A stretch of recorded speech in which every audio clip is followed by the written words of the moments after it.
There's a moment that happens in certain circles, a glance at the wrist, a subtle nod of acknowledgement, a conversation that begins without words. When a man of culture checks his watch, he's not looking at the time. He's speaking a language that you and I might not have been taught, but certainly one that we can learn. In the next 20 minutes, I'll give you exactly what you need to navigate watch conversations with confidence, not by pretending to be a watch expert, but by understanding this cultural code. I'm Gabriel St. Charles, and like you, I wasn't born with a Patek Philippe on my wrist. Through humiliating mistakes and years of listening to old men ramble on about their watches, I had to decipher this world, sometimes painfully, piece by piece. This is not a guide to help you recognize every single watchmaker or to position yourself as a luxury watch expert. This is the guide to help you understand the relationship between people of culture and their timepieces.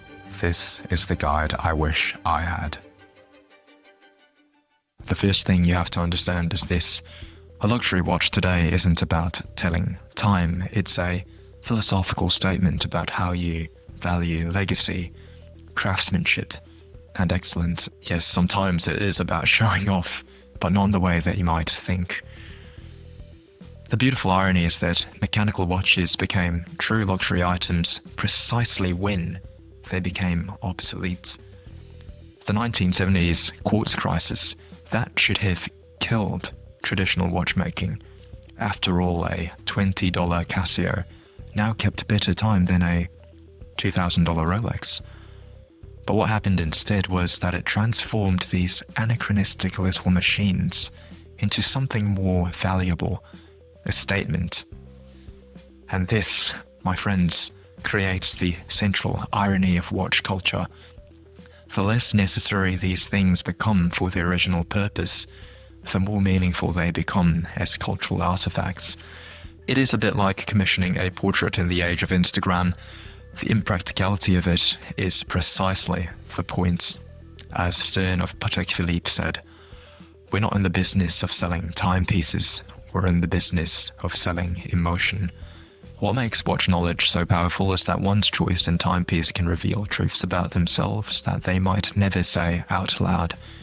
The vintage Omega speaks to heritage and subtle knowingness. The avant-garde MB&F speaks to artistic rebellion. The classic Cartier tank speaks to respect for design history. If anything, you can at least get an idea of what someone wants to portray about themselves. Here's where most outsiders get it wrong. They think the game is about ownership, price tags, but it's really not. It's about appreciation. I've seen men with modest watches command absolute respect from collectors who wear pieces worth six figures. The man who can discuss the philosophy behind his modest watch will always earn more respect than the one who merely paid for an extravagant one. Taste, my friends, will always trump mere acquisition. Now, I could bore you with the entire encyclopedia of horology, but unlike certain people at some dinner parties I've attended, I actually respect your time. And besides, remember, becoming an expert at watches is not what we're here to do. So you only need to recognize three basic categories. First off, dress watches. Thin, elegant, minimal features. Think of them as the perfectly tailored tuxedo of the watch world. The Patek Philippe Calatrava or Cartier tank whisper rather than shout. They say, "I don't need to prove anything to anyone," which ironically proves a lot. They are characterized by their slim profile, clean dials, and elegant restraint. They traditionally pair with formal attire. Sports watches, on the other hand, are robust, functional, often water-resistant.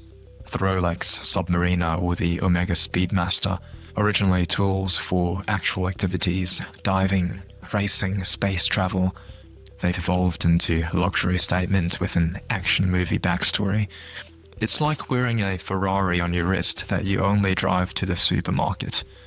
These will feature robust cases, enhanced durability, and functional elements like rotating bezels or chronograph functions.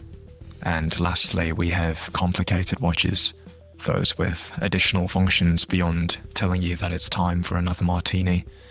The chronographs measure elapsed time, perpetual calendars track dates including leap years, and tourbillons, well, they're basically mechanical peacock feathers that counteract gravity while simultaneously extracting money from your bank account. Here are the 5 brands that form the foundation of watch knowledge, and yes, I am aware that watch enthusiasts are currently screaming at their screens about my omissions now, but let's continue. Rolex, the most globally recognized luxury watch brand, known for reliability and consistency. Not the most exclusive, but perhaps the most perfect execution of what a watch company should be.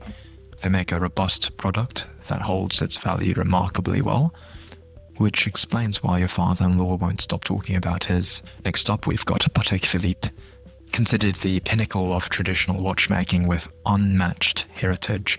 When someone mentions that they've been collecting Pateks, they're either old money or they want you to think that they are.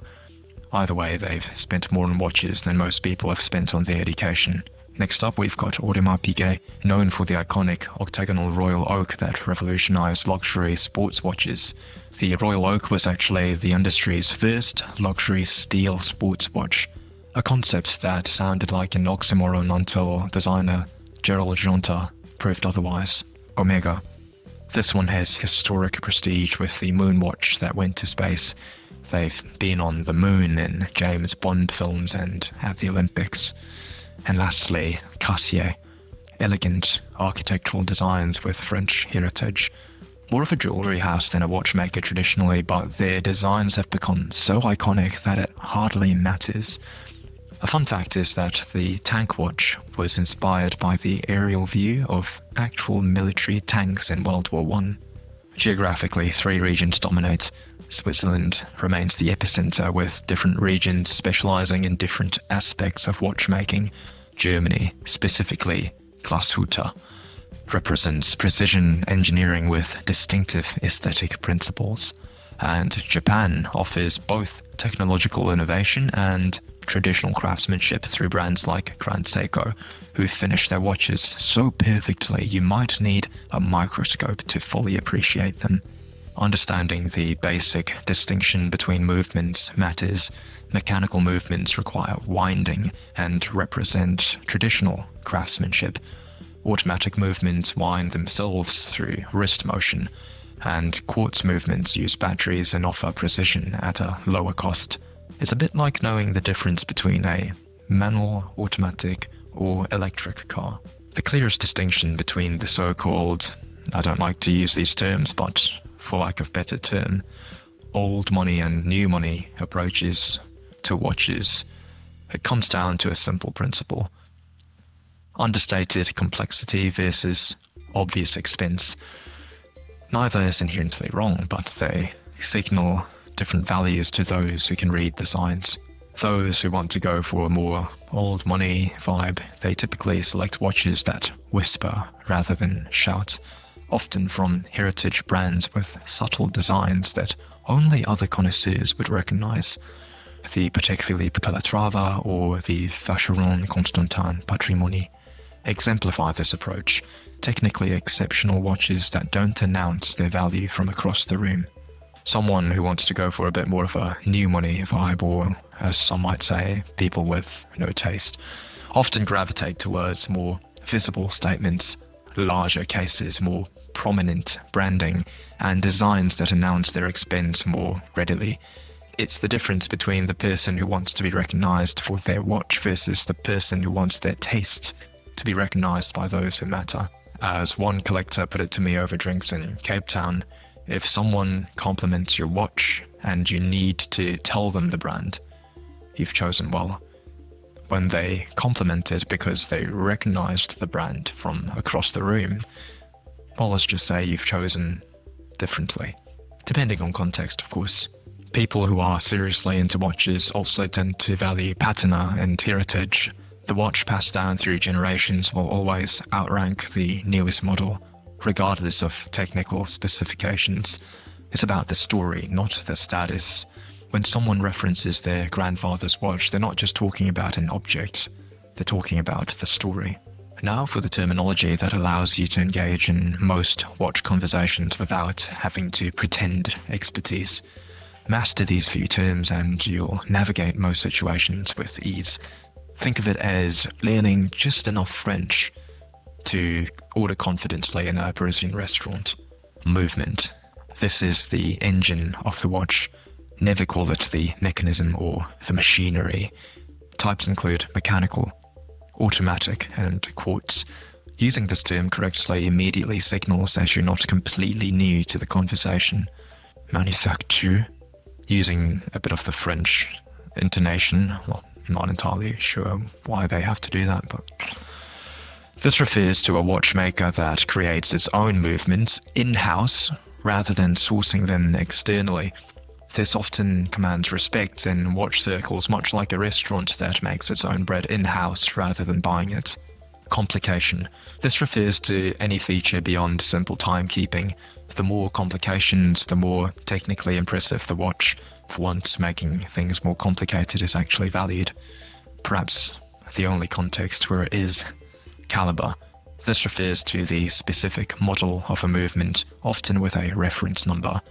Now, it is unlikely that you'll be using this term yourself, but simply knowing this term signals that you at least understand that watches have specific hearts with different characteristics.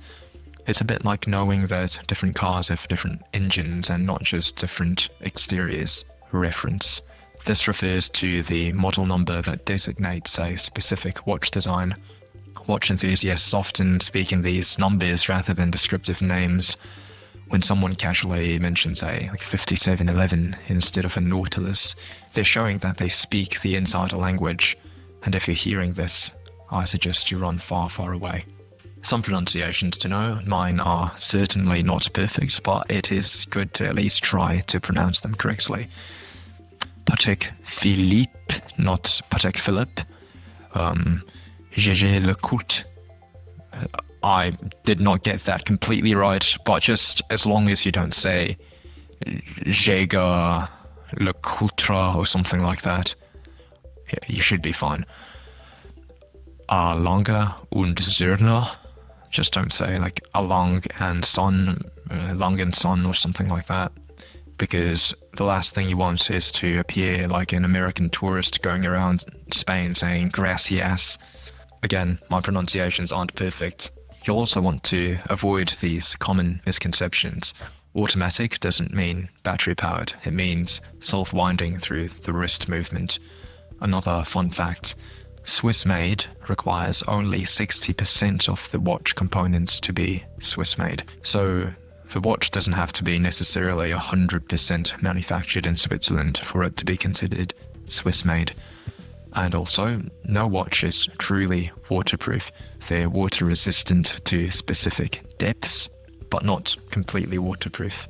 These distinctions will matter to those who care, and these are the people we want to try to understand. So, a few carefully chosen stories can demonstrate cultural knowledge and awareness without seeming like you've memorized Wikipedia. The key is knowing how to insert them into conversations without just looking like a nerd. So the first story is the Moonwatch story. It's quite a famous one. When NASA tested watches for the Apollo missions, only the Omega Speedmaster survived all of their extreme condition tests. And during Apollo 13, when the onboard computer failed, astronauts actually used their Speedmasters to time the precise 14-second burn needed to re-enter the Earth's atmosphere safely. It remains the only watch certified for spacewalks today. Now the trick is to not just start sharing the story, because chances are the person already knows it. But rather, here's how you can casually slip a reference for the fact that you know the story. If you're having a conversation about the importance of craftsmanship, which you most likely will, because that might be the only thing you know how to talk about at this stage, you could always make a joke like, well, too many people don't care for good craftsmanship until the spaceship breaks down, if you know what I mean. And if they don't know what you mean, then you can always share the story. Here's another must-know reference that every watch lover will know: the Patek Philippe philosophy. Since 1996, their slogan has been, "You never actually own a Patek Philippe, you merely look after it for the next generation." This brilliantly transforms a watch from a purchase into a legacy, something you're preserving rather than consuming. It is genius marketing that appeals to our desire for permanence in an increasingly temporary world. This is something you have to understand about approaches to luxury, is how they transcend the object itself. The Patek philosophy completely reframes collecting. It's no longer about ownership, but stewardship. And there's something almost philosophical about that approach to material goods. Now for the crucial part. Here's what to say in watch encounters to demonstrate appreciation without overreaching. These phrases work almost universally.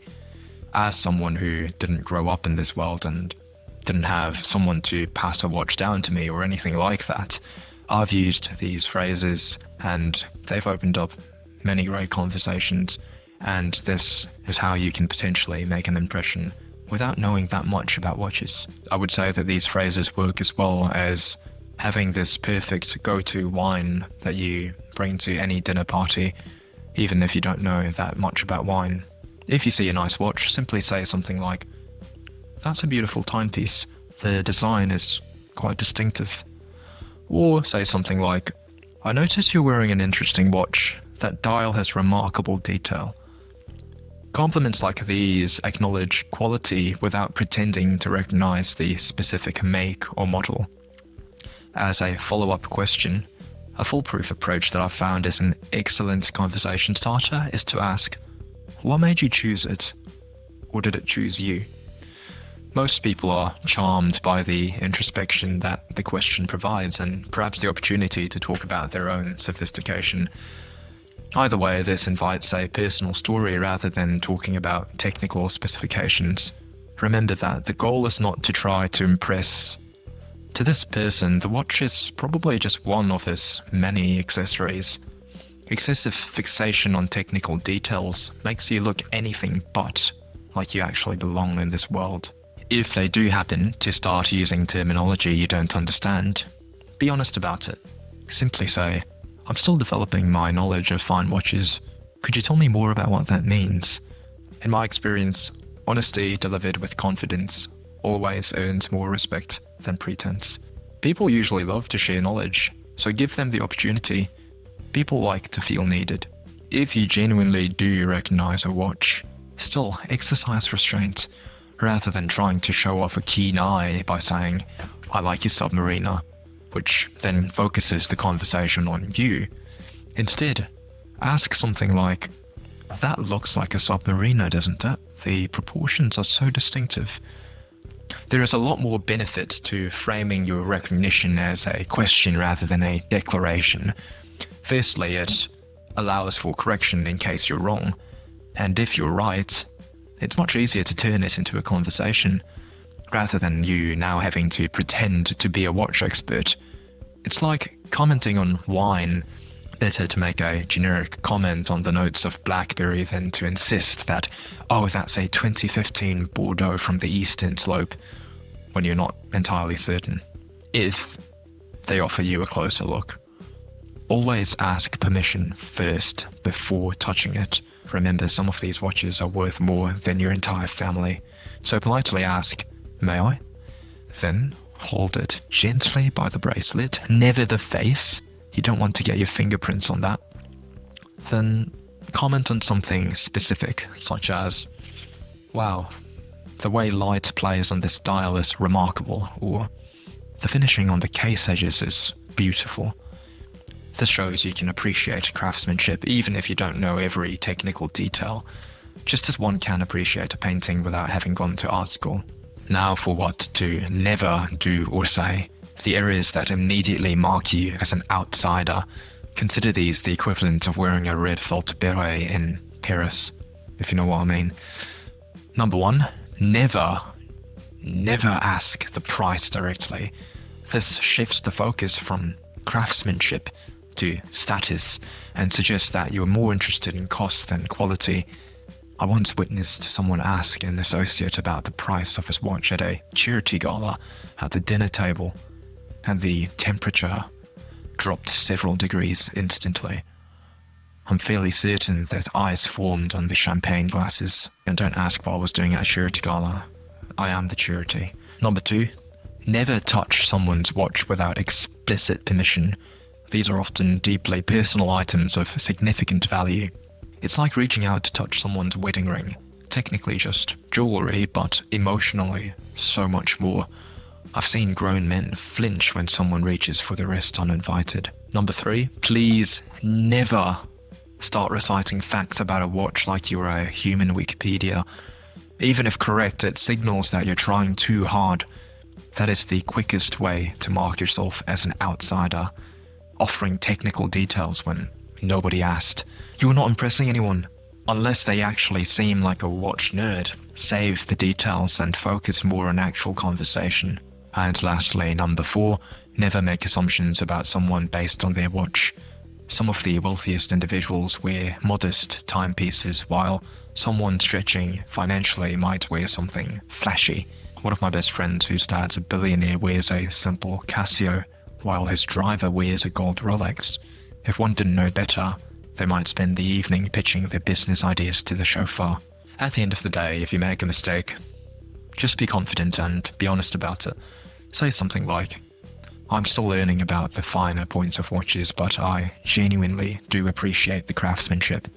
Humility delivered with confidence is always better than an embarrassed apology. Now, even if you don't have any actual real experience, developing a genuine position on watches is important, even with the limited knowledge. The goal isn't to try to pretend you're something you're not, but to find an authentic connection to this world of craftsmanship. After all, nothing says, I don't belong here, quite like pretending to be an expert on something that you discovered last Tuesday from a guy you bought a course from online.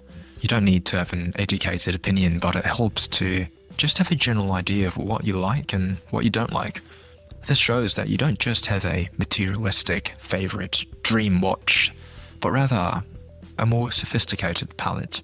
First, identify what genuinely appeals to you aesthetically. Clean and minimal, bold and technical, vintage and characterized, or avant-garde and unusual? Do you value heritage and tradition, or innovation and modernity, understated elegance or technical complexity?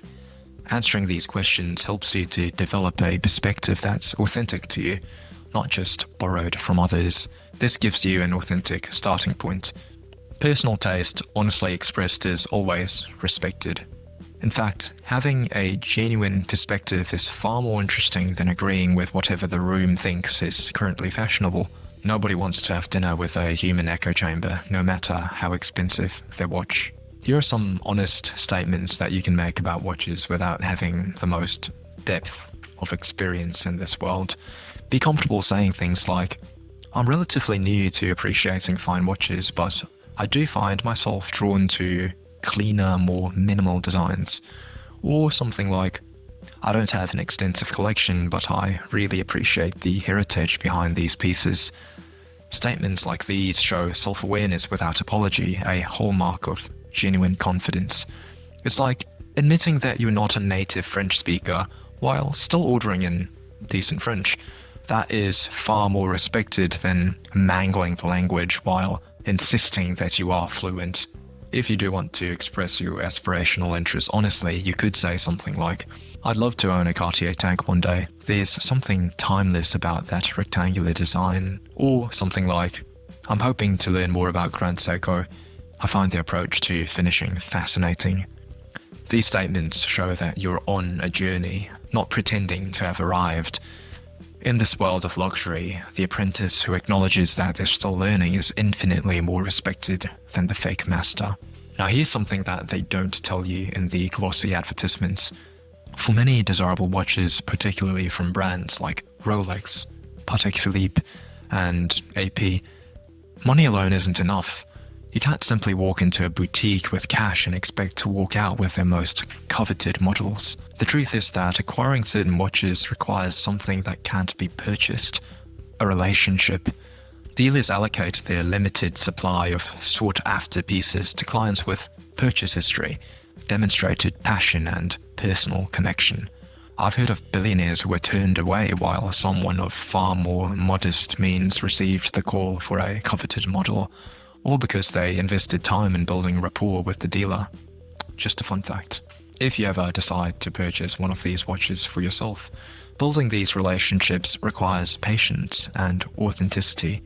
Visit the same boutique multiple times, learn the names of the sales staff, buy a more accessible piece first, show genuine interest in the brand's heritage, not just the investment potential. Remember, these gatekeepers are bombarded daily by people who see watches merely as financial assets or status symbols. When you demonstrate sincere appreciation for craftsmanship, you immediately stand apart. If you wish to develop genuine knowledge beyond this introduction, here are some carefully selected resources. Think of this as the difference between learning a few phrases for your vacation versus studying a language deeply. Both valid approaches, but one suggests a weekend visit, while the other implies that you might be staying a while, which begs the question why I still can't speak French. For learning, Holding Key offers approachable content for all levels. Talking Watches is a video series that they do, which shows collectors discussing their pieces naturally.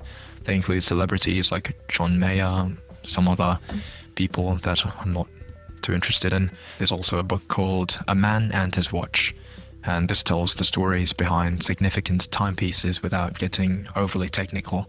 These resources emphasize the human stories behind the objects, which is ultimately what we're going for here. For more hands-on experience, visit authorized dealers of major brands. They're open to public and offer opportunities to see watches up close without sales pressure. Just do try to dress nicely. Brands like Tudor, Nomos, Longines, they offer exceptional quality at more accessible price points if you do wish to start a collection. There's no substitute for handling these objects in person. Photographs simply don't capture the dimensional quality. It's almost like trying to appreciate wine just by looking at pictures of bottles. Honestly, don't be afraid to just walk into a Rolex store. The salesperson has no idea how much money you have or don't have.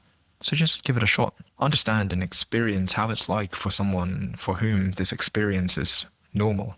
If you want to take it a step further, watch auction previews at houses like Phillips are often open to public and offer the chance to see rare pieces up close. These events are like free museums of horological art with the added benefit of knowledgeable people to learn from. Just resist the urge to raise your paddle unless you're prepared to explain to your significant other why the vacation fund has mysteriously transformed into a timepiece. Remember, the goal is not to fake expertise, it's to demonstrate that you value excellence enough to learn about it. This honest approach will open more doors than any pretense ever could.